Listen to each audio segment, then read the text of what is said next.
So today is April 17th, 2026, and I started my first cut at uh, January 2nd. So from January 2nd to today, I did around 2,600 calories. I made a separate video on my whole plan. So I finally reached the goal of the cut, so now I need to do a maintenance.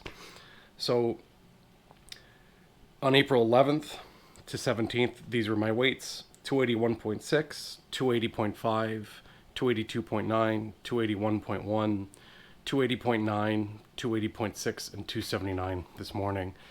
My goal was like 281.7 or something. Originally, the 10% body fat or the 10% body mass loss. So the average of all of those for the past 7 days is 281. 281 is the maintenance weight I want to retain. Sorry. Like I said before, I was on 2,600 calories the whole cut. It wasn't that hard. And then on training days, I would increase calories per my workload. I did this cut while lifting pretty intensely for the first time in my life. Like, I lifted in sports and stuff, but it was never like a planned. It was just kind of being in the gym. So I think I also put on some muscle, which made the cut take a little longer than originally anticipated.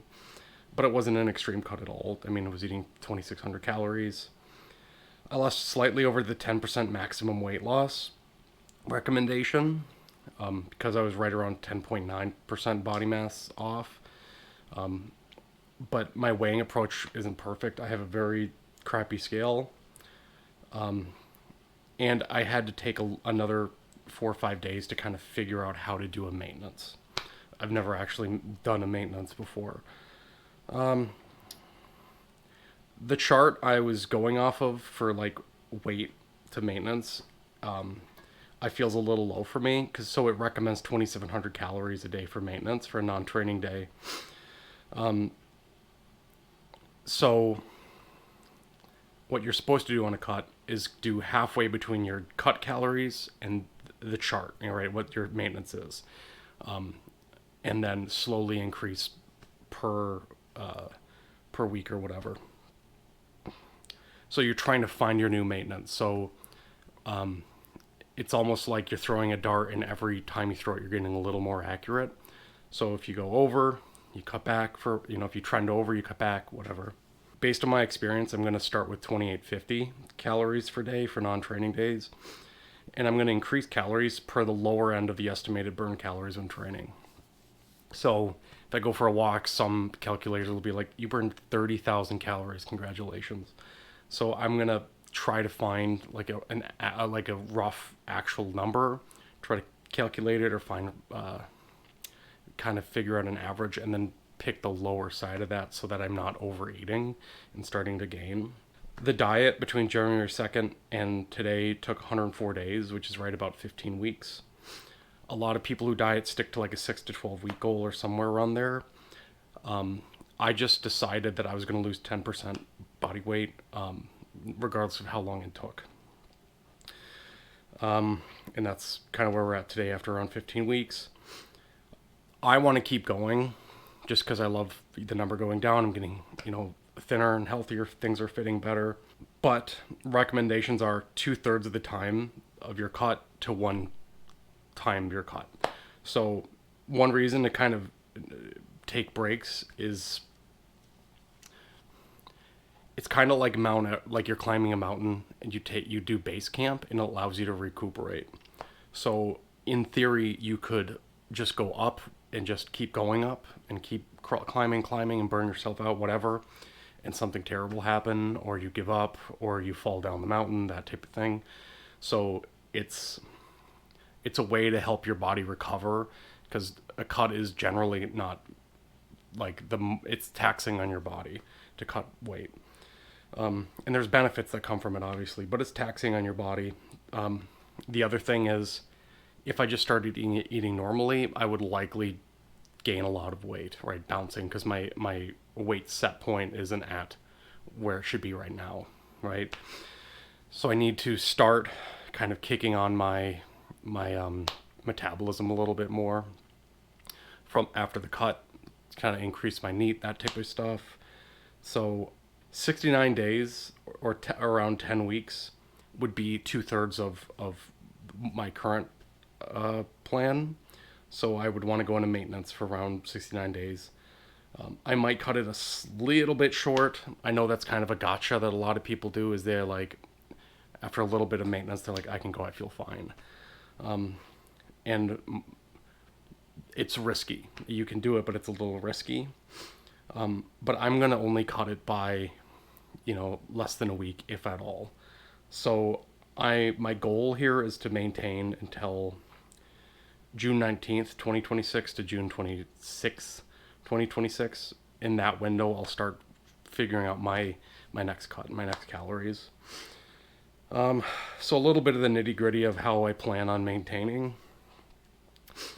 The set point is 281. So my kind of goal range is 281. Okay. So I want to stay within 1.25% body weight up or down. Okay. That doesn't mean if I have one outlier that's like out of that range, that I'm going to just cut all my calories. You need to trend over, the average needs to be over that, right? So I'm probably, if I'm way over that, like obviously way over that, I'm probably going to maybe react a little quicker than not. But if it's like creeping up, I'm going to let my body kind of respond and see if it continues to creep up before I cut a little bit of calories. So on the upper end, I want to be below 284 and a half, and I want to be above 277 and a half. That's the range. If I trend below 277, I'm going to add calories. If I trend above 284 and a half, I'm going to remove calories. So that's kind of it.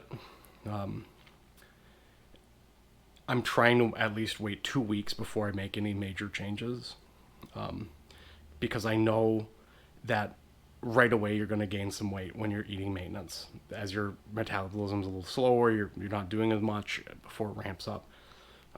So I know there's going to be a couple pounds right away, but as long as I'm trending within that, and I just have to be okay with getting up to 284, right? I can't be so obsessed with the number, because this is how I heal.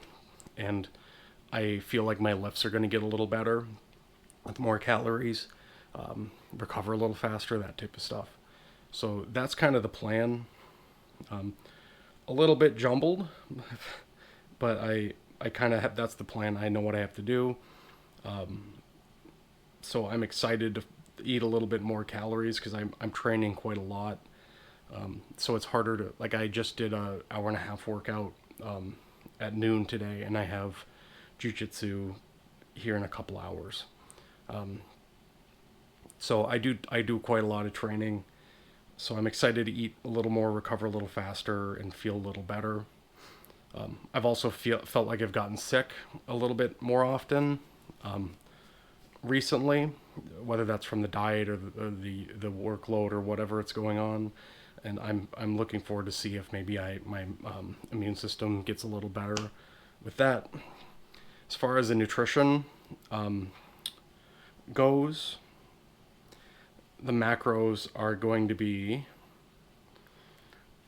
roughly at 85 or at 2850 calories. I'm trying to get 280 grams of protein. I'm trying to get 207 grams of carbs, and I'm trying to get 100 grams of fat, which equals right around 2850 calories. That would be a perfect day, right? And I'm not assuming I'm not going to be so freaked out about if I'm over on fat, I'm not going to freak out. As far as I know, during weight loss, the recommendations are for protein 0.7 to 1 gram per pound of body weight. From my understanding, the studies that reference that are more about leaner people. So I don't really think I need 280 grams, but it'll help me retain and potentially even build a little bit here as I'm going to continue to lift. I have the carbs on maybe the lower end. And that's going to kind of fluctuate depending on the protein. In reality, as long as I'm getting like 220 grams of protein, I'm not sweating about it. So if I'm at 240, I'm not going to like eat another bar, and I'm not that freaked out about it. And then the 100 grams is right in smack dab in the middle of the recommendation for minimum of what you need for functioning.